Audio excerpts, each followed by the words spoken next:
La question de la semaine dans Pantoufle Explosive. Faut-il faire des séries ou des films sur les serial killers ? Là, je l'ai mieux dit.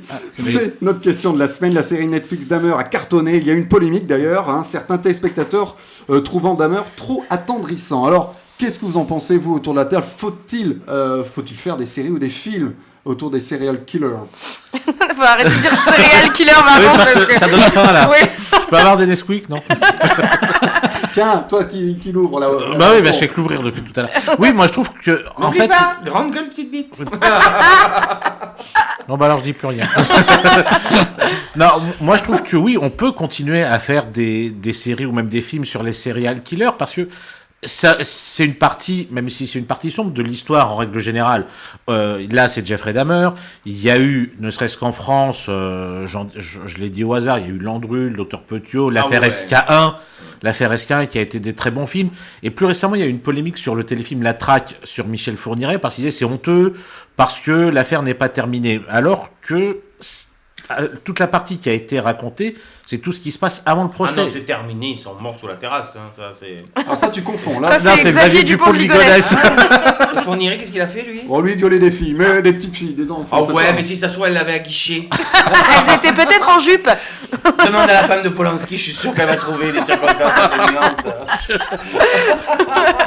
Comment elle s'appelle déjà, saignée, là Emmanuel. Ah, elle est saignante, elle.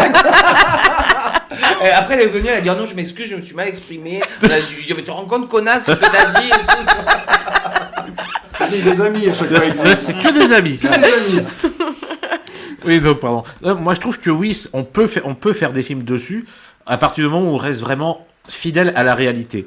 Et que ça choque, pour moi, je vois pas pourquoi ça choquerait, parce qu'on montre juste la réalité de ce qui s'est passé il y a 10, 20, 30 ou 100 ans.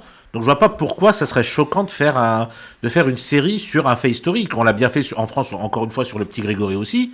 L'affaire n'est pas terminée, même 40 ans après. Donc pourquoi on serait choqué ? C'est ça que je... C'est qu'on n'a jamais su la marque du sac plastique qui était gosse. Et c'est très important. Mais vous savez que c'est une légende urbaine, il n'y a jamais eu de sac plastique. Ah, c'est vrai ? Mais oui. Ils l'ont jeté sans rien Non, comme ça ? Juste avec des cordes. Il était ligoté, mais il n'y a pas... Enfin bon, mais je veux... En tout cas, elle est bien au courant. Moi, je suis Moi, je trouve ça bizarre quand même, hein.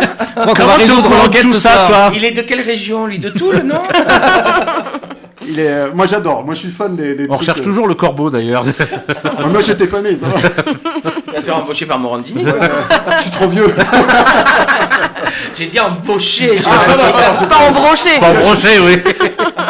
Non, moi j'adore les crimes, les faits entrées accusés. Après, c'est pas rassurant. Ça cartonne Mais d'ailleurs. j'adore ces émissions. Il est formidable, ce Jean-Marc Morandini. Il te met un suspense. C'est en un seul mot, suspense. Hein. Oui. Ça dépend avec qui. En privé, avec lui, c'est 2 mots. Gilles, toi tu en penses quoi de tout ça, de toutes ces... C'est difficile d'interdire. Je pense que voilà, les créateurs font un peu ce qu'ils veulent. Mais après, effectivement, il y a une manière de faire. Il y a peut-être parfois un temps à respecter. Si effectivement l'enquête est encore en cours, s'il y a des choses. Le documentaire, je veux bien, parce qu'il y a toujours des questions en suspens. Le problème de la fiction, c'est que souvent, il y a un point de vue, et le point de vue est parfois pas forcément en faveur des victimes. Enfin voilà, c'est toujours parfois un peu gênant. Il faut se mettre aussi à la place des gens qui vivent encore ça.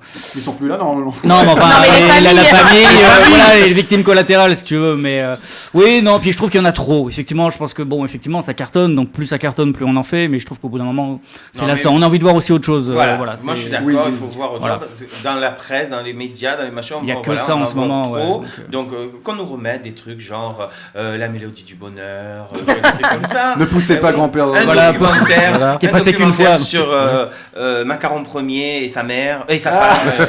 Voilà, des choses intéressantes, quoi, tu vois. Ils ont prévu un téléfilm sur l'affaire Polanski ou pas, non ? Ah, on sait pas encore. Ah d'accord, oui.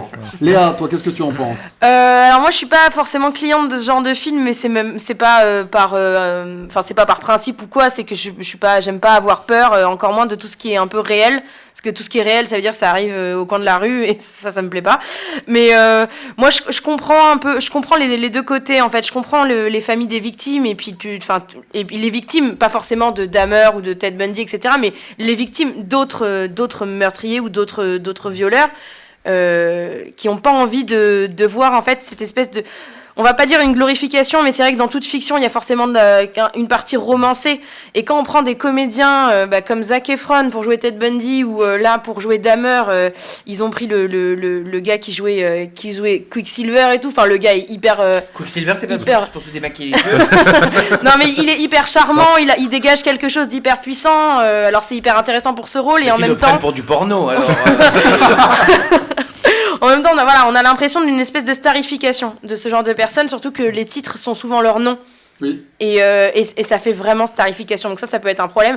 En même temps, Gilles a raison, les gens regardent, donc on va pas priver les productions de faire du chiffre. C'est un non-sens total. Donc voilà. Donc mon avis, finalement, c'est que j'ai pas d'avis, j'ai Très l'impression. bien, merci.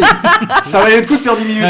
Dis donc, j'ai donné de l'argument, ok? Ouais, bien sûr, bien sûr. Qui l'a vu d'ailleurs, Dahmer? Ce qui est sûr, c'est qu'avec sa couleur de cheveux, même au coin de la rue, un serial killer, il part en courant. Là, ça...